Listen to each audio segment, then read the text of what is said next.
এবার মানবতাবিরোধী অপরাধ মামলায় গ্রেফতার হলেন জিয়াউর রহমান হত্যা মামলার আসামি সাবেক সেনা কর্মকর্তা মুজাফর হোসেন। প্রসিকিউশনের আবেদনে তাকে 2 দিন জিজ্ঞাসাবাদের অনুমতিও মিলেছে। পরে চিফ প্রসিকিউটর জানান, 1/11 থেকে জুলাই আন্দোলন পর্যন্ত নানা অপরাধে তার সম্পৃক্ততা মিলেছে। কড়া নিরাপত্তার মধ্যে দিয়ে ঢাকার সেনানিবাস থেকে ট্রাইব্যুনালে হাজির করা হয় জিয়াউর রহমান হত্যা মামলার অভিযুক্ত সাবেক সেনা কর্মকর্তা মোজাফফর হোসেনকে। পরে তাকে তোলা হয় ট্রাইব্যুনালের দ্বয়ের এজলাসে। এ সময় মোজাফফরকে মানবতা বিরোধী অপরাধের মামলার গ্রেপ্তার ও জিজ্ঞাসাবাদের আবেদন করে প্রসিকিউশন। শুনানি শেষে সেই আবেদন গ্রহণ করেন ট্রাইব্যুনাল।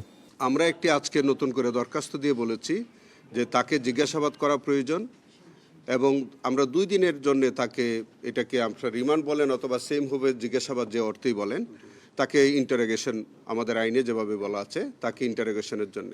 চিফ প্রসিকিউটর বলছেন, সাবেক সেনা কর্মকর্তা মাসুদ উদ্দিন চৌধুরীর সঙ্গে নিয়মিত যোগাযোগ ছিল মোজাফফর হোসেনের।